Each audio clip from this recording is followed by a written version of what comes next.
dia, eu sou o professor Rui e essa aula é sobre blocos de cerâmica vermelha. O produto, né, uma edificação, ela é classificada, ela é dividida em sistemas construtivos. Então a gente está falando agora, nesse momento, o tema dessa aula é sobre o sistema construtivo de vedação vertical. Um sistema construtivo ele é dividido em subsistema, que nesse caso a opção em que usa o bloco cerâmico é a alvenaria. O subsistema poderia ser diferente. O subsistema poderia ser, por exemplo, de parede drywall, por exemplo. E o componente, né, que é o tema dessa aula, é o bloco cerâmico, nesse caso. Para a alvenaria, poderia ser o bloco de concreto, poderia ser o tijolo cerâmico, poderia ser o bloco sílico calcário, mas nesse caso a aula, o componente desta aula é o bloco cerâmico. Bom, a alvenaria de vedação é o subsistema preponderante dentro da nossa indústria nacional. É o principal tipo de vedação vertical é a parede feita de blocos cerâmicos. Aqui está um exemplo nessa foto de um prédio que tem aí em torno de uns 20 andares, né, que é a construção civil formal, onde a vedação é de bloco cerâmico. E a cidade informal, aquela onde a gente vê autoconstrução, ou ainda uma situação como essa da foto, né, que são habitações precárias aí de uma favela, por exemplo, também usa o mesmo componente. Veja a importância desse componente sendo o material mais usado depois do concreto dentro da construção civil. Só para anexar esse tema da aula de hoje, no caso da sistemas de cobertura também, tá? Veja, essa aqui é uma foto da cidade de Aracaju, é um exemplo apenas, uma foto aérea, onde a gente vê pela coloração dos telhados que também o sistema de cobertura ele também usa muito o componente de cerâmica vermelha, a telha cerâmica. Bom, essa imagem é só para tentar quebrar um tabu, se existe isso na sua cabeça, de que um tipo de bloco, o cerâmico de cerâmica vermelha, é usado para vedação e o bloco de concreto para alvenaria estrutural. Tá? Isso não é verdade, tá? O bloco cerâmico ou o bloco de concreto, eles têm classes de resistência. Então você pode ter qualquer um dos dois com a função única de vedação e você pode ter qualquer um dos dois com função única, com função de estrutural também, além de fazer o papel de vedação. Essas fotos mostram duas estruturas, dois prédios de alvenaria estrutural, um de bloco cerâmico e outro de bloco de concreto. As normas em que essa aula está fundamentada, né, boa parte, a maior parte das informações dessa aula, ela vem dessas duas normas aí, que são as normas vigentes sobre blocos cerâmicos, né, que é a NBR 15270-1, que trata dos requisitos, tá? Então, aqui nessa norma você vai encontrar limites de resistência, limites de absorção de água, de tolerâncias dimensionais, esse tipo de coisa. Sendo que na NBR 15270-2, vocês vão encontrar os métodos de ensaio, ou seja, como fazer o experimento para medir as propriedades desse componente para que ele atenda os requisitos que estão na parte 1 dessa norma. Então, iniciando, né, a explanação desse conteúdo, né, dessa classificação que contém na norma, eu vou mostrar aqui os tipos de blocos cerâmicos. Tá? Então, o primeiro, esse de cima, né, tá aí o desenho que consta na norma, e do lado direito está uma foto do tipo de bloco, é o bloco cerâmico alveolar. A característica desse bloco é que você vê internamente, além da espessura dele, né, da largura dele ser bastante grande, ele tem uma grande quantidade de paredes internas e câmaras isoladas. Isso porque ele é um dos blocos cerâmicos que tem melhor desempenho de isolamento térmico. Essa é a função dessa geometria interna do bloco, é garantir um melhor comportamento no isolamento térmico. O segundo bloco que eu mostro aqui é o bloco cerâmico de parede vazada. Tá vendo que nas paredes externas você tem essas câmaras vazadas, né? Esse é o bloco, eu me arrisco a dizer aqui que é o bloco mais utilizado na construção formal, porque essa parede vazada, ela na prática aumenta a largura útil para que o pedreiro consiga assentar a argamassa para lançar a argamassa para assentar o próximo bloco da próxima fiada. Facilita o trabalho dele. Aqui, na parte superior, a gente vê o bloco cerâmico com paredes maciças, né, tanto internas quanto externas. Vejam que ele pode ter os mesmos parâmetros, mesmos requisitos de comportamento do anterior, só que a parede dele é maciça. Né? Se você pegar a espessura só de cada parede, essa parede tem uma espessura maior do que cada parede interna do bloco anterior. Mas a espessura útil em que o pedreiro consegue lançar argamassa aí para assentar o próximo bloco é menor. Então isso pode ser uma diferença prática entre esses dois blocos.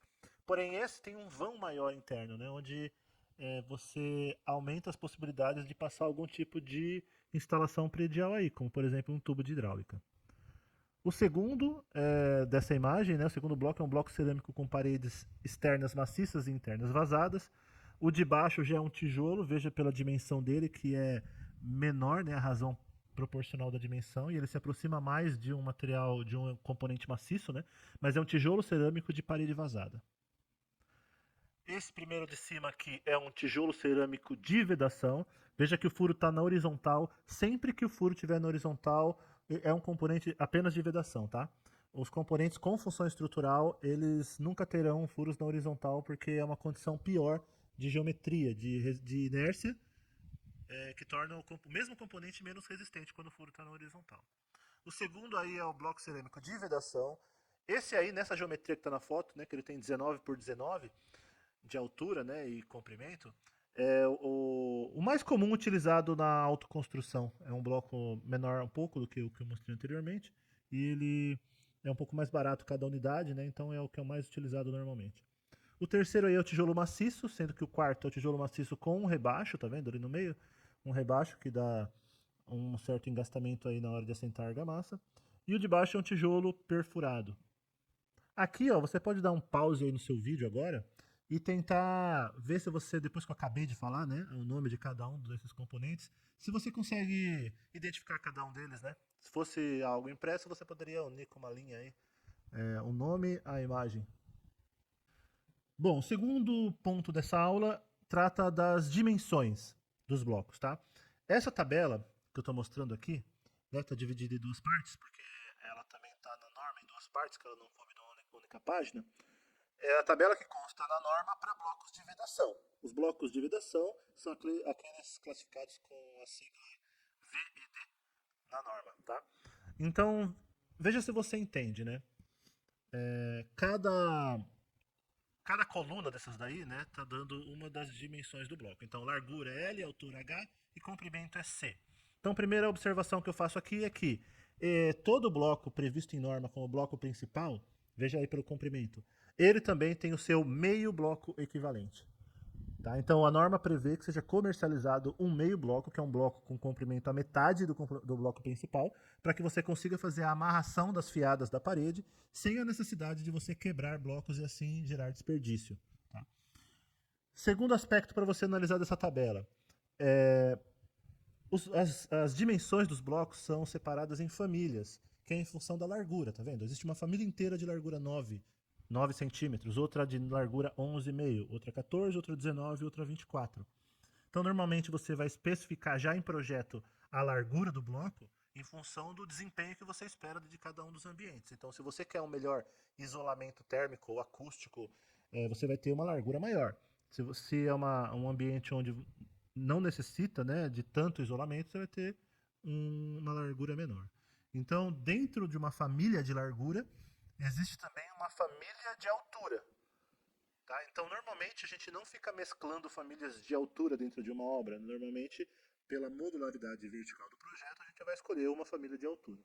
No caso de blocos, tá? É muito comum a altura de 19 centímetros, né? Mas veja que tem a família de altura no bloco de largura 9. Tem a família de altura 9, de altura 14 e de altura 19. E dentro de uma mesma família de altura, você tem lá os tipos de blocos que variam o seu comprimento. Né? Então, vamos aqui um bloco muito comum, né? Que é o bloco de 14 centímetros de largura. Então, também adotando uma altura muito comum, que é a altura de 19, então a norma prevê 4 comprimentos diferentes para esse bloco. Comprimento de 19, de 24, de 29 e de 39. O que faz você escolher diferentes comprimentos então do bloco, né? O que vai fazer você escolher vai ser questão de produtividade, né? Quanto maior o bloco, menos operações de assentamento de bloco o pedreiro vai precisar fazer, mas ao mesmo tempo tem o peso do bloco também, que quanto mais leve, mais rápido ele vai produzir. Vai também questão de você conseguir fazer a amarração nos cantos ou a amarração em T adequadamente sem precisar quebrar bloco. Então, no momento que você fizer o projeto de alvenaria, é o momento que você vai escolher o comprimento mais conveniente para o seu projeto de alvenaria. E aí, eu apresento aqui para vocês um conceito chamado coordenação modular. Então, cada vez mais, os projetos arquitetônicos, eles são projetos coordenados modularmente. O que significa isso? O arquiteto, né, o projetista, ele dimensiona os tamanhos dos ambientes sempre em função de um módulo de 10 centímetros. Então, se você tiver ambientes modulados sempre divisores de 10 centímetros, você tem componentes que são blocos que vão caber, né, nessas dimensões, sem a necessidade de quebrar nenhuma peça. Não somente o componente bloco, mas também os cachilos, por exemplo, os outros componentes que fazem parte ali da estrutura, né, do subsistema aí de alvenaria. Essa figura ilustra isso. Se você comprar uma janela que tem medidas modulares, nesse exemplo aí 6 por 6 módulos, você não precisaria quebrar nenhum tipo de bloco e nem fazer nenhum tipo de adaptação, nem na direção vertical, nem na direção horizontal.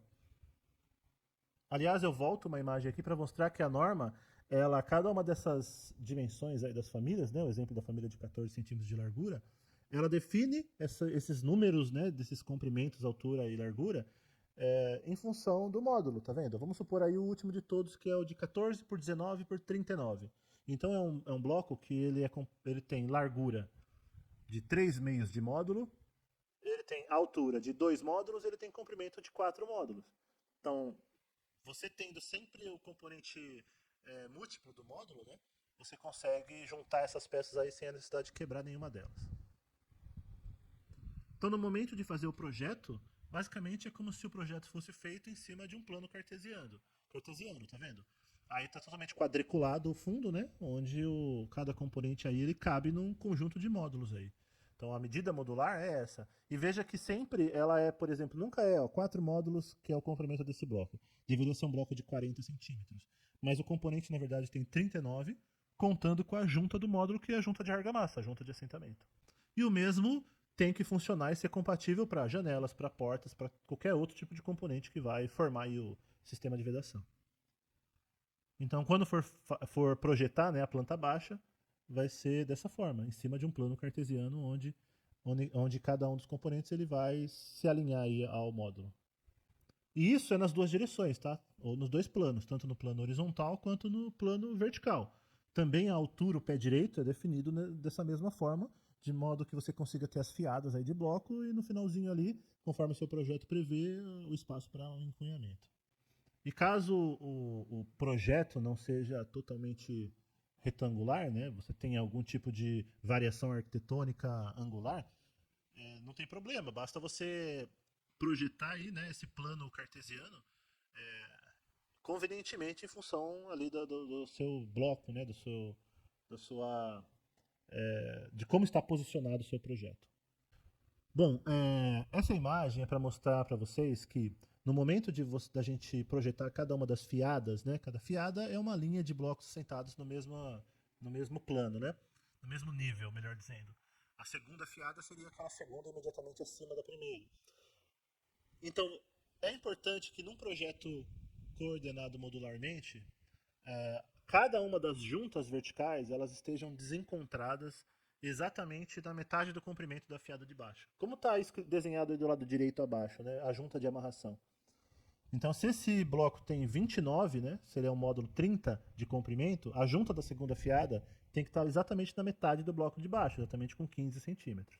Essa foto de cima, ela mostra uma situação onde não acontece essa junta de amarração corretamente. Veja que não está centralizado, tanto na imagem do bloco de concreto quanto no bloco cerâmico.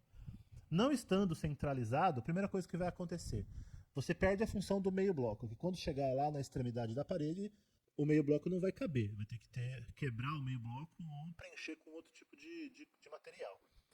Como está ali no bloco cerâmico, né, onde tem uns tijolos maciços ali, de modo improvisado para ocupar um espaço, né? E um segundo ponto é que quando você aproxima as juntas, você vai aproximando um caminho preferencial para fissuração. Então, se essa né, alvenaria tiver uma solicitação aí, uma carga muito grande, você facilita com que inicie e se propague uma fissuração por esse caminho aí que é mais próximo, mais conveniente, melhor dizendo.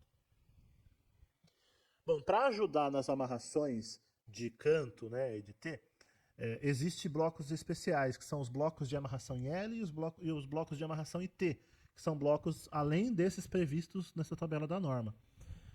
Essa é a regra, né, para você determinar a geometria o comprimento desse bloco de amarração. Então, no caso do bloco de amarração em L, o comprimento dele deve ser exatamente o comprimento de um bloco principal, a largura de um bloco principal, mais o comprimento de um meio bloco.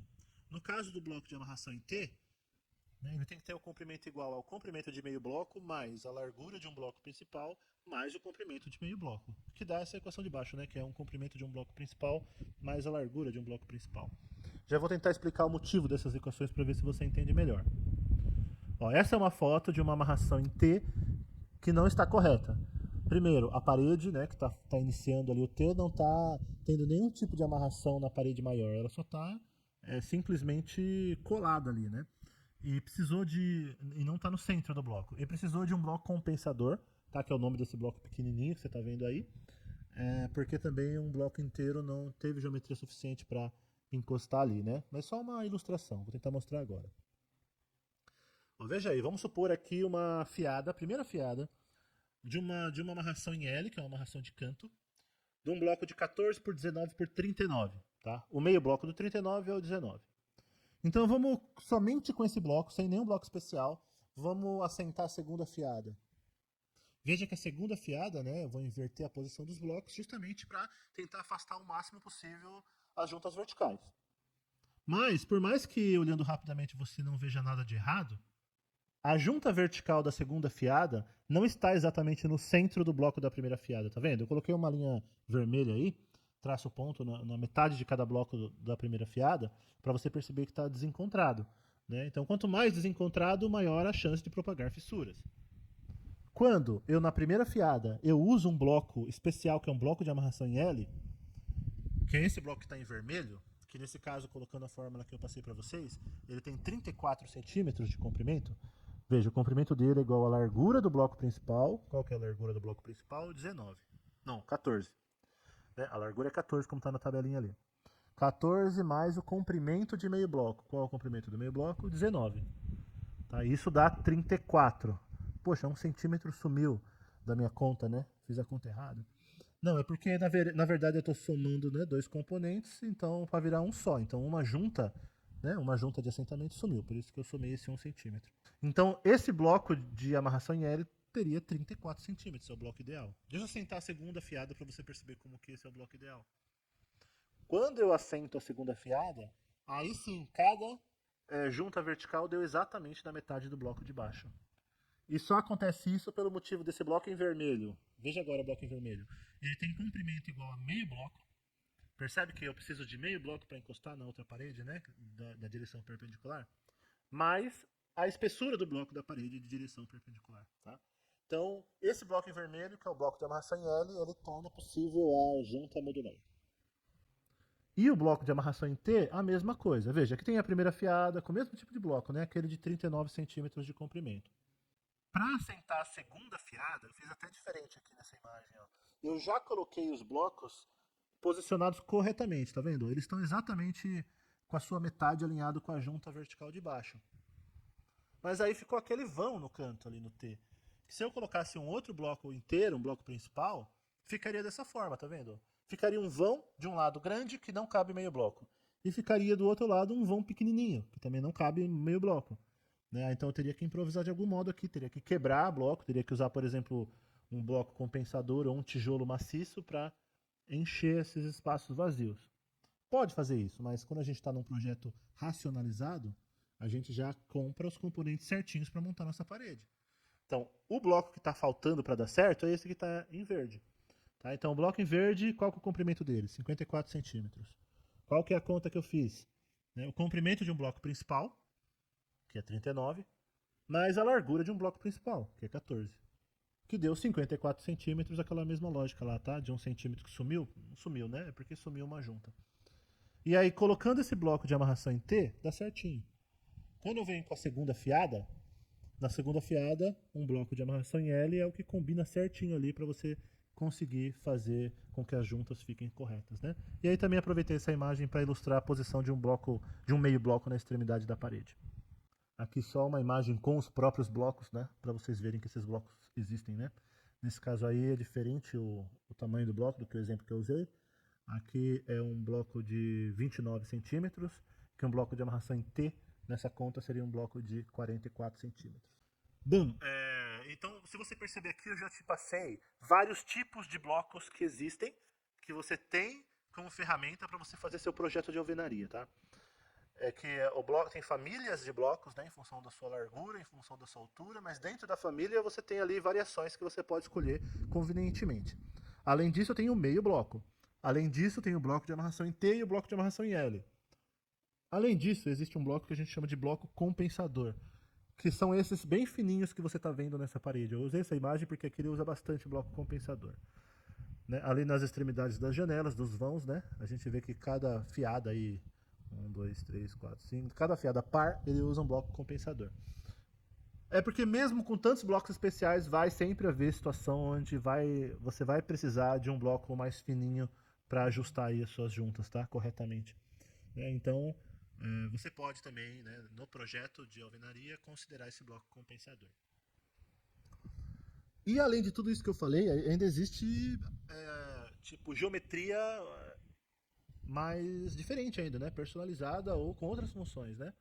Por exemplo, se você olhar na imagem da direita, né? Você tem na linha de baixo um tijolo perfurado inteiro, é o primeiro da esquerda. E o segundo da esquerda é um tijolo perfurado que ele está quebrado ao meio. Então muitas indústrias não vendem o meio bloco, ela vende um bloco inteiro com uma região bem fragilizada que na obra você consegue facilmente quebrar ele corretamente em 2 meios blocos, entendeu? Porque isso facilita a logística da indústria, da entrega e não gera desperdício, porque é fácil você quebrar ele ali sem quebrar no local errado, sem gerar desperdício. É um exemplo.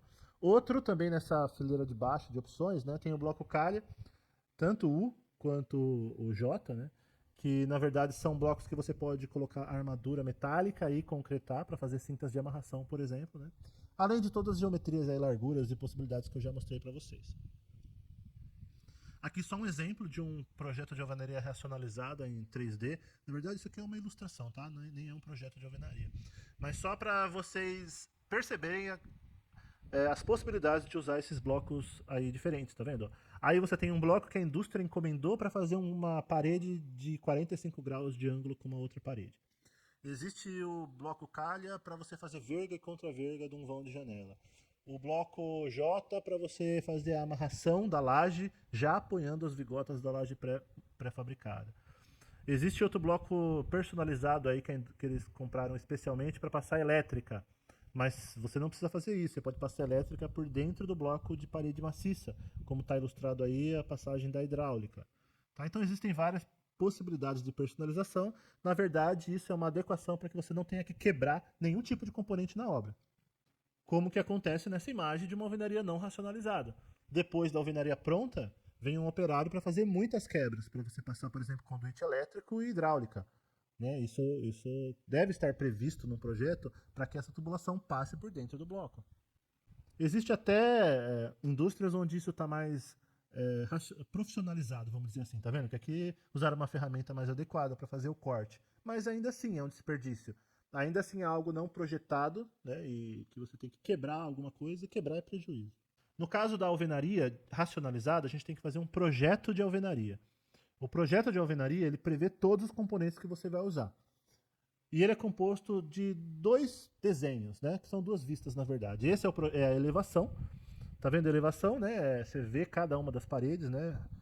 Verticalmente. Veja que aí você está indicado aí o bloco inteiro. Veja que ele usou um bloco inteiro de uma certa geometria. Usou um bloco de amarração em T, que dá para você ver na direita e na esquerda. Onde tem essa achura aí com pontinhos, aonde vai passar concreto e armadura dentro.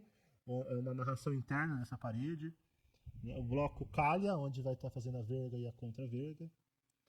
Tá? Então veja que ele tem que conter todos os componentes e dessa forma você consegue, se estiver fazendo um projeto parametrizado, que é o previsto no BIM, você consegue já gerar os quantitativos, né, automaticamente. E o segundo desenho é o projeto de fiada, é a vista superior, tá vendo? Como as fiadas têm amarração, sempre são 2 desenhos, né? Sempre é fiada ímpar e fiada par. E nela você tem que indicar onde tem os blocos especiais, né? Os blocos de amarração em L e T, os compensadores que estão indicados em verde aí, por exemplo. Bom, em alguns momentos você percebeu que eu falei desses componentes aí que são as vergas e contravergas, tá? A verga é esse componente aí na parte de cima dos vãos, tá vendo? Está desenhado do lado esquerdo uma verga de uma janela feita com bloco calha e concretado na obra. Do lado direito você está vendo peças pré-moldadas, né? Se forem moldadas dentro do próprio canteiro, ou pré-fabricadas, né? Se elas chegarem, se elas foram feitas off-site. E a função dessa peça da verga não é só dar sustentação para as próximas fiadas, tá? A função da verga e da contraverga é a de baixo, é você reforçar as quinas das aberturas, porque as quinas das aberturas elas têm uma concentração de tensões na abertura e fechamento dos caixilhos, né? Da janela, da porta. E aí, se você não tiver, você tem esse tipo de fissuração que você está vendo na foto da direita. E isso também vai ser uma escolha sua como projetista da obra, né? Se você quer, por exemplo, pré-fabricado, se você quer como esse desenho, onde você colocou a contraverga somente nas quinas mesmo, né? Não é uma peça inteiriça. Nesse caso é uma peça pré-fabricada que tem a altura da metade da altura aí de cada fiada. Você pode também convenientemente, né, em acordo com o projetista estrutural, já fazer uma altura de viga que funcione, né, a viga como verga, né, no alinhamento superior de cada um dos vãos. O importante é que você tem que ter esse componente. E para você saber, né, a sequência executiva de uma alvenaria, tá? São 3 etapas. A primeira etapa a gente chama de marcação, é a primeira coisa que é feita, né, na primeira etapa da construção da alvenaria. Então a marcação é o posicionamento da primeira fiada de todas as paredes do andar, né, do pavimento. Quando você tem, por exemplo, um topógrafo que vai fazer a transferência de alinhamentos de um andar para o outro, é quando você tem um controle maior de posicionamento, já que ele está marcando e delimitando todo o resto da parede, né? A segunda etapa a gente chama de elevação, que é você assentar as demais fiadas, né? E aqui eu aproveito até para mostrar um detalhe aqui, que são as caixinhas elétricas, se você perceber, elas já estão ali posicionadas no bloco. Então essa obra, ela tinha num canto da obra, no seu canteiro, uma fabriqueta de assentamento desses peças plásticas aí, dessas caixinhas elétricas. Então, numa bancada com uma serra apropriada, numa condição fabril mais adequada, otimizada, você consegue fazer esse assentamento aí nos blocos com maior velocidade e menor perda, né? Maior eficiência do trabalho. Tá? E a terceira etapa é o encunhamento, o que a gente chama de encunhamento. Tá vendo que tem esse vão entre a parede e a estrutura? Esse vão você não vai assentar no mesmo momento que você fez a elevação. Depois da elevação, existe uma retração, uma variação volumétrica da parede. Tanto a argamassa vai diminuindo, né, sua espessura ali pelo peso próprio no estado fresco de toda a parede, quanto uma retração química e por secagem do material cimentício. Então, se você no mesmo dia fizer a elevação e já colocar o encunhamento, depois de um tempo vai ter uma fissura entre a estrutura e a viga e a parede, porque a parede vai retrair. Então, depois de um tempo, você vai fazer um encunhamento. Tá? E a gente tem umas opções de encunhamento. A primeira, né, bem comum, é você colocar o tijolo maciço, que você consegue colocar ele inclinado para ele se adequar ao vão que restou. Você pode usar também a espuma poliuretânica expansiva, mesma de assentar portas e janelas. Existem argamassas no mercado próprias para isso, tá? São argamassas expansivas e com baixa rigidez. E existe um mastique para encunhamento, né, que ele suporta grandes deformações. Tá? O encunhamento, diferente do que o nome sugere, não tem que fazer papel de cunha, tá, gente? Ele não tem que ser um material muito rígido que você vai colocar lá para ajudar a sua viga a suportar a estrutura. O sistema estrutural é a viga de concreto armado. A alvenaria é o sistema de vedação, nesse caso. Então, na verdade, a sua estrutura ela deve ter algum grau de liberdade para se movimentar, sem gerar transtornos à sua alvenaria. Então, quanto mais flexível for o material que você usar como encunhamento, menor vai ser a chance de você ter algum defeito, alguma manifestação patológica. Bom, mais um componente usado na produção de alvenarias, né, são essas telas galvanizadas. A gente coloca uma tela dessa a cada 2 fiadas. Nesse exemplo da esquerda, é para você garantir a amarração entre pilar e alvenaria. Dentro da alvenaria, a gente já viu, a amarração é feita você deslocando as juntas verticais. Agora, como é que você vai fazer isso num pilar? Né? Você tem um único alinhamento de um outro material. Então a gente coloca ali com uma máquina chamada finca pino, que é uma máquina, ela finca esse pino metálico que fixa essa tela galvanizada no pilar, e aí você dobra ali na altura da argamassa que vai fazer o assentamento de cada fiado. Então a cada 2 fiadas, tá? Você vai colocar também essa mesma tela galvanizada nas amarrações em L e em T, como você está vendo na foto da direita embaixo, tá? Você vai ver isso na obra quando uma elevação, né, de alvenaria acontece em velocidade diferente de outra, onde em alguns momentos tem umas esperas, tá vendo? Como ali na direita acima. Ela só está esperando para quando chegar a outra alvenaria, né? Ela já está ali preparada, tá? Existe em menor volume, né, na construção também gente que utiliza, por exemplo, fio, né, de aço CA60, por exemplo, como está nessa foto do meio. É uma telinha plana, né? Não é uma tela quadriculada, né? É só uma. São fios soldados, né? Pode usar também, tá? Só que é mais pesado, distribui um pouco menos as tensões, mas vai fazer também a mesma função. Ou como está no meio abaixo, que são somente os fios metálicos, se você não tiver a tela galvanizada, dobrado. Você pode fazer isso também. No caso de alvenarias com função estrutural, onde o sistema estrutural não é composto por pilar, viga, o sistema estrutural é composto pela alvenaria, né? Essa é a diferença da alvenaria de vedação para a alvenaria estrutural. Normalmente a gente faz o que a gente chama de alvenaria armada, onde essa amarração não é só no plano horizontal, essa amarração é no plano vertical. Tá vendo a foto da esquerda? Então você vai passar ali fios de aço na vertical e você vai preencher isso com grout. Grout é um microconcreto estrutural, como está desenhado aí do lado direito. Bom, gente, então por último, eu vou mostrar para vocês aqui os requisitos de comportamento que estão contidos na norma, naquelas que eu mostrei para vocês, tá? O comportamento desses componentes, tá? Então, vamos lá. Primeira coisa, a norma, ela divide em 2 classes, VED e EST, né? Que é vedação e estrutural. E a norma tem alguns tipos de limites para algumas propriedades dos blocos. Nesse caso, essa tabela está falando sobre largura mínima do bloco. Então, no caso de vedação, pode usar qualquer uma das larguras que estão especificadas naquela tabela da norma, tá? No caso dos blocos estruturais, né, para a alvenaria estrutural, você tem esses limites de largura de bloco, que até variam em função de ser um único pavimento, ou até 2 pavimentos, ou acima de 2 pavimentos. Então você não pode usar um bloco de largura 90 milímetros em alvenaria estrutural a partir de 3 pavimentos, por exemplo. E a partir daqui, você consulta essa tabela da norma, nessa tabela da norma, você consegue ver em função da classe, olha aqui é a classe VED 15, para esses tipos de bloco aí, tá vendo? O bloco de vedação e o tijolo de vedação. O VED 15 é aquele que tem FB, ou seja, resistência à compressão do bloco, de 1,5 MPa no mínimo. Tá? Então são blocos de vedação com furo no horizontal, tem que ter 1,5 MPa no mínimo. Né? A absorção de água desses blocos tem que ser entre 8% e 25% dentro desse intervalo. A espessura mínima das paredes desse bloco externa, você tem que medir, tem que ser 7 pelo menos. E a interna não há nenhum tipo de controle. Tá? A soma mínima das paredes em um mesmo corte transversal, aí você considera externa e interna, tem que ser pelo menos 20 milímetros. Eu não vou ler todas as propriedades de todas as tabelas. Eu vou ler da primeira para você saber, né, o que consta, né? Porque aí, por exemplo, aqui já são outros tipos de componente, tá vendo? A tabela da esquerda são os blocos de parede vazada, de parede maciça com parede interna vazada. Veja que a classe VED 30 desse tipo de bloco tem que ter FB, resistência à compressão mínima de 3 MPa. Tá? E esse também tem os limites mínimos de parede interna e parede externa. Veja que isso varia para os blocos maciços ou os blocos perfurados para vedação. O VED 40 tem essa classe mínima de resistência, essa de absorção de água. E assim por diante, gente. Você vai ver várias tabelas da norma. Aqui ó, já são valores para os blocos estruturais.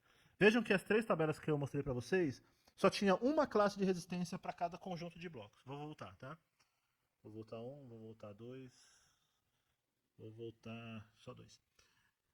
Esses daqui de furo na horizontal, de vedação, só existe uma classe, que é a classe VED 15. Então, sempre eles, como são de vedação, tem que ter resistência de 1,5 MPa pelo menos. No caso do furo na vertical, só existe o VED 30, eles têm que ter 13 MPa.